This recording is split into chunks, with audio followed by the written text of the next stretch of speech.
Stay in the wagon, May, he whispered, the rifle balanced across his knee. Don't move till I come back. The girl, 7 years old and steady as stone, nodded without speaking. She had his eyes. Dark, deliberate, eyes that weighed things.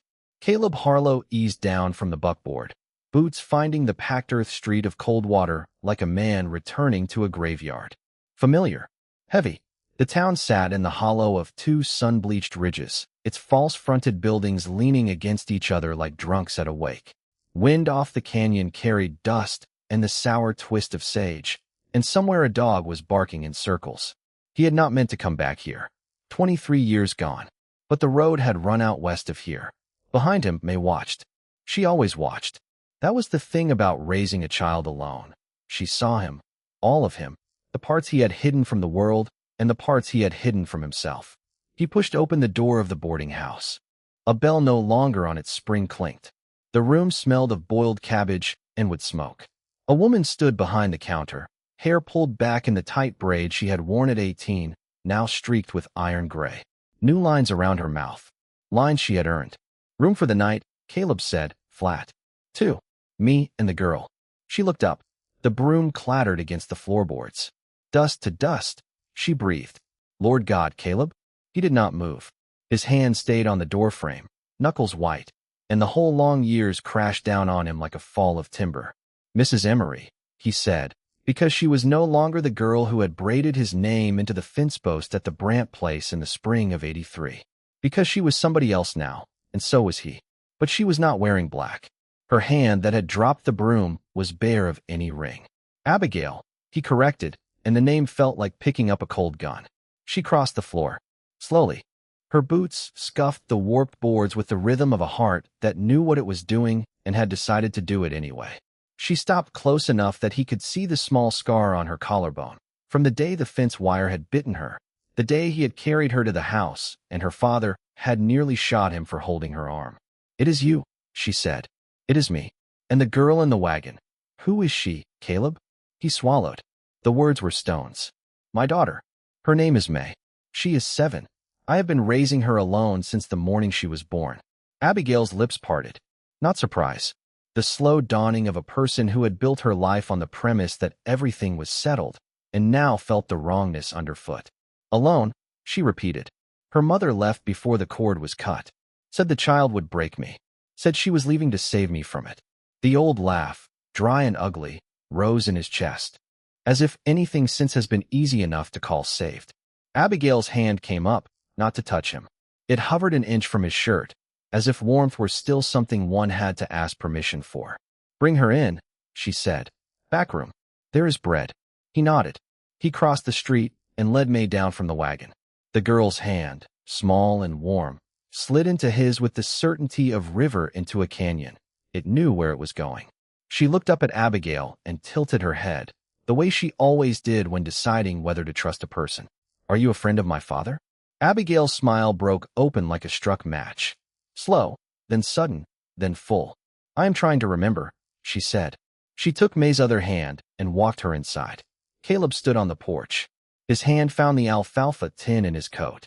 For kidney beans. For beans for 4 days. He had hoped for 3 jobs in Coldwater. Logging, smithing, freight hauling. Now he had a room and a woman from his old life 30 feet away making tea for his daughter. He did not know if either was mercy or a new kind of trouble. That was how it began, the morning he had not meant to come home. Abigail set the tin cup in front of him as if it were a treaty. They sat in the back room of the boarding house, the one with the cracked window pane and a quilt folded over a chair that smelled faintly of cedar. May had fallen asleep on the cot the moment her head touched the pillow, one small fist still curled around the corner of the quilt. Abigail did not sit in the chair. She sat on the floor, back against the wall, knees drawn up. You came back to work, she said. I came back because I have to. There are no jobs west of here. The railroad laid off its tie cutters in June. Camps folded. He gestured at the sleeping child. She eats. Abigail's gaze stayed on May. She has your mouth. That stubborn line. She decided a long time ago. Silence. The lamp threw their shadows long against the walls, 2 shapes leaning like the dead. I was not there, Abigail said. He did not pretend not to understand. He had read about Harrow Emery's death. Horse throwing outside Phoenix. 2 winters passed. Childless. Ruthless in business. Careful in grief. Emery was not a kind man, I heard. No, she agreed. He was not. You could have left him. I stayed. Some people stay. She meant the spring when a young man and a young woman tore a hole in each other's hearts trying to leave. She had been 18. He had been 21. He had wanted California. She had wanted her father's land. The wanting had cracked them like green wood on a fire. He had meant to send for her. 2 years he had meant it. The railroad took him to Sacramento, then to the logging camps, then to the silver strikes. Each time he looked at the money in his palm, he looked at the road and thought, not yet, not yet, until one morning he woke and knew he was never going to send. She had married Emery in '85. He had heard it in a saloon in Denver.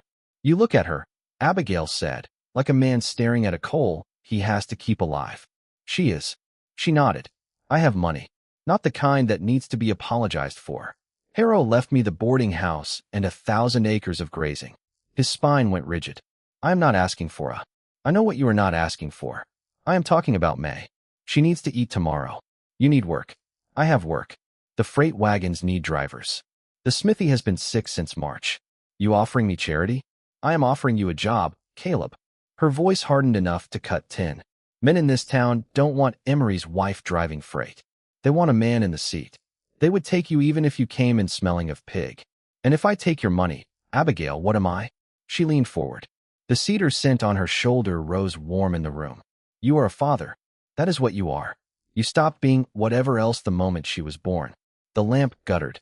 The wind pressed its palm flat against the window. $2 a day, she said, plus room and board for the girl. Half up, half at week's end. You don't bow to me. I don't pretend I know a thing about a child that age. 2 grown people sharing a problem. That is all. He looked down at his hands. Scarred. Burned black along the thumb. Capable. You don't have to stay, she added. He had run a long time. He had run until his legs felt like ropes. Now here was a woman offering him a door instead of a wall. $2 a day, he said, and I keep my own name on the door of my room.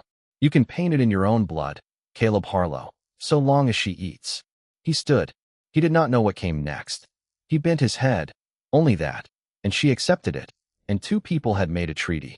In the cot, May stirred, mumbled something that sounded like river, and went still. Caleb reached into his coat and pulled out the 4 beans. He set one on the bare wood of the table. Today's, he said. The rest goes back in the tin. Abigail crossed the room. She pushed the bean back. Eat the bean yourself. Breakfast is on the house today. Tomorrow it costs. He put the bean back in his pocket. He felt his face do a strange thing. He had forgotten what it felt like. It felt like loosening. He took the freight seat the next dawn, and the trouble came 3 days later like a man who had been watching the road. Caleb made the run to Greenfield and back in good time, the mules steady under him, the wagon riding even on its new axle. He earned his $2 and slept in his own room with the door cracked so he could hear May breathe. On the 4th morning, forking hay into the mules behind the barn, he heard hoofbeats, heavy, deliberate, coming from the east road. Not the light drumming of a single rider. The bass thump of many. He stepped around the corner. 6 men. 3 wagons. A canvas-draped load of timber stacked high. At the head, on a gray horse with a bright cinch, rode a man whose face Caleb had seen in another life and tried to forget. Vance Corbett. The man who had held the railroad ties Caleb cut. The man who had laughed in the Sacramento tavern the night Caleb told him he was quitting. Harlow, Corbett called. I had heard you were dead in a timber camp. Or drunk in a Yuma ditch. Caleb said nothing. His hand stayed at his side. Old habit. Keep them talking until he knew what they wanted. What do you want, Corbett? They want workers. One of the men called out. Younger, sun-red hair. They, Vance corrected. I am a partner in the Western Freight Trust now. I outbid Emery. I have the flatbeds and the mules to make the Coldwater to Greenfield run in a day. If your widow is running wagons on routes we already own, she is trespassing. Trespassing on federal freight routes is a thing a man can be shot for. The threat was loud. It was also unnecessary. They both knew Caleb could not fire a rifle against 6 from a yard and win. Behind him, in the entryway, the door creaked. He turned his head just enough. Abigail stood at the threshold, flower on her hands, eyes the same ones she had 23 years ago, when she had stood between him and her father saying, Don't you dare! Don't you dare! He is a man who wants to marry me, and you don't get to touch him. Corbett, she said, voice flat. You ride onto my land. You don't get to tell me what to do with my house. Your land? Vance smiled wide. I heard a different story in Phoenix. Emery's brother is filing a quiet paper with the judge. Says the land was entailed. Says it reverts to him on the widow's death or remarriage. Abigail's face did not change, but her hand went to the doorway and pressed flat against the wood. Where did you hear that, Corbett? From Emery's brother. Yesterday, over a plate of beans. Caleb saw Abigail's shoulders tighten. He saw May drop behind the lace curtain, out of sight. He saw his own hands, which he had thought would shake, instead go very still. Caleb, Abigail said low. Take May out the back. Through the kitchen, the hen yard, over the pasture fence. The Brandt place. Tell her Abigail sent you. Vance shifted in his saddle. I would not, he began. You would not, Caleb agreed. You would not because there is a town marshal who owes this woman a debt, and a man on a freight wagon who knows which one of you six is sleeping where, and there is nothing here that needs to be settled in the street. So we will talk about routes over a table inside, with my daughter in the kitchen making biscuits. Or we settle it now, with me bloodying 2 of your men before one of you gets a shot off. 6 men on horseback. 1 man standing in a yard with a fork in his hand. A long, long moment. Vance Corbett laughed. A low, amused, horrible laugh. Inside, then, he said, dismounting. Caleb stepped back and opened the door himself. And as he did, he caught a glimpse of May, peeking out the kitchen door, watching him with those eyes. His eyes. That mouth. That steady, steady look. She did not look afraid. She looked at him like a man who had a job to do. The talk inside the parlor lasted 2 hours and bound no one. Vance spoke of routes and contracts and federal law. Abigail spoke of legal right and standing offer.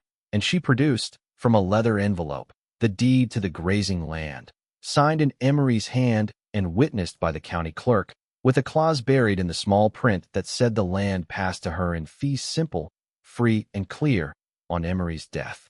Vance did not know the land law. He had been beaten in a fight he had thought he had already bought. Afterward, when the men had gone, Abigail came into the kitchen and sat across from May. Caleb stood by the stove, watching. May was cutting biscuits with a butter knife, her tongue pressed against the corner of her mouth. The dough was tough. She pressed harder than a child her age could reasonably manage. You are cutting those wrong, Abigail said. May looked up. I am cutting them like my father does. Your father cuts biscuits wrong. May's eyes went very wide. Then, slowly, that mouth, that stubborn, flat, decided line, softened. She set down the knife. Show me, she said. Abigail moved to her side. She took the small hand and turned it, gently, so the fingers were spread across the handle. She placed her own hand over the child's. Like this. The weight does the work. May pressed down. The biscuit came out round. Caleb turned away. He busied himself with the kettle. He pretended not to see what was happening at his table, that a woman from his past was teaching his daughter to cut biscuits, that his daughter was letting her, that something in the room that had been chalky and dry for years had become wet and warm. Abigail, he said, when the kettle was on. Yes. He did not turn. Why did you not write me, after Emery died? She was quiet a long time. Because I had spent 23 years writing letters I never sent, she said, and I thought I was done. And now? Now I have a man in my kitchen who cuts biscuits wrong, she said, and a girl who listens to me cut them right, and a man named Vance Corbett who came to take the only things I own, and they were not taken. They were defended. By you. He turned then. She was still holding May's small hand in her own. I did not defend, he began. You defended me, Caleb. Don't say you did not. Don't take that from yourself. Don't take that from May. She saw it. She saw her father stand in a yard with a fork and tell 6 men to come inside and have biscuits. Her voice cracked, like the lip of a kettle that has finally found its boil. I have not been defended by a man in 23 years. I have not been seen by a man in 23 years. And now there is a girl at my table who wants to make biscuits and a man at my stove who is afraid to ask what comes next. I am afraid, he said. I am afraid of taking. I have nothing to give you. Give me her, Abigail said. Give me May. Give me the chance to teach her how to cut biscuits right. Give me a man who can be the one his daughter already thinks he is. Caleb crossed the kitchen. He knelt at the table. He put a hand on May's head. May. Yes, father. This woman, this is... He stopped. He could not, in front of his daughter, say the word that had waited 23 years. She is a friend of mine. A very old friend. May looked at Abigail, then at him, then at Abigail again. Her eyes, those eyes that weighed things, went soft. I think so too, May said. Abigail laughed, a small wild laugh, and pressed her forehead against Caleb's shoulder. The biscuits burned. None of them cared. Outside, the wind shifted. The smoke from the chimney straightened and rose. Over the ridge, a flock of blackbirds the size of a moving river wheeled twice and then settled in the cornfields east of town. There was no hoarse noise, no wagon, no threat. There was only the kitchen, the smell of bread, and 3 people who had decided to stay. Caleb reached into his coat. He pulled out the tin of beans. He set it on the table. 3 beans, he said. 3 days left. Abigail took the tin. She opened it. She poured the beans into her palm. These are good beans, she said. These will last us till Tuesday. Abigail, Caleb said. May I keep you? The word he had run from in 83. The word he had hidden behind rivers and rail lines and silver strikes. The word he had never mailed in 23 years of letters. At last, he had mailed it. The future came into the room like a river. It came in like dawn. The letter arrived the morning of the 7th day. Henry Emery, Emery's brother, had not filed the quiet paper Vance had carried. He could not. The deed was clean. The paper Vance had been paid to deliver had been forged in a Phoenix saloon by a man named Todd Grissom, who had once ridden for the railroad and who now, when the marshal sent 2 deputies south in a hired buckboard, was found at a back table with a stack of fresh paper and an ink bottle still wet. Vance Corbett fled north at first light. The Western Freight Trust dissolved inside a fortnight. The 6 men he had brought with him scattered like ash. But Vance was small trouble. The bigger trouble had been the fear itself, the worry that Abigail would lose the land, that May would go hungry, that Caleb would have to run again. He had been afraid. He was not so afraid now. That autumn he mended Abigail's fences, board by board, and not once did he cut a board short. He took the freight run every week. He earned his $2. He came home at dusk to a kitchen that smelled of bread and a woman who had taught May to braid her own hair and to ride a pony called Pepper with the easy seat of a girl who knew where she came from. May grew. She was 9 when she first called Abigail Ma. It was at supper. It was quiet. Abigail set down her fork and did not speak for a long minute. Caleb's hand found Abigail's under the table. May's mouth, that stubborn mouth, did that flat, decided line, and then it softened, and then it broke open into the smile of a girl who had decided. Ma, she said again, as if testing the weight of it. I am here, Abigail said. The town changed too, the way towns change when freedmen settle into them. Caleb got a forge of his own at the back of the property, where he shod the freight mules and the ranch horses, and where, on Sundays, May would sit on a stool and watch him and learn the steady, careful rhythm of a man who made things last. One spring, when May was 11, Caleb married Abigail at the Brant place, the very fence post, the very spring, where she had first braided his name into cedar 28 years before. Old Mrs. Brant stood as witness. May, in a dress Abigail had stitched herself, served cake. Caleb had no ring. He had a circle of iron, hammered at the forge, sized to her finger. He made it himself. He slid it on. It does not shine, he said. It does not have to, she said. In the yard, May threw wildflowers into the wind and laughed. Years later, when travelers passed through Coldwater, they would stop at the boarding house and ask the woman who ran it, gray-haired now, hands still flower-dusted, eyes still that clear, hard color of a girl who had loved once and not again, and then, at the last, had loved once more, for a meal and a room.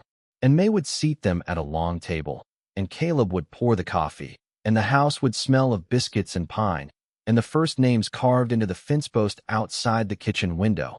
Abigail, Caleb, May, would catch the morning light and throw it across the room like small pieces of a story worth telling. He never ran again. The tin of beans had been empty a long time, but he had never been hungry.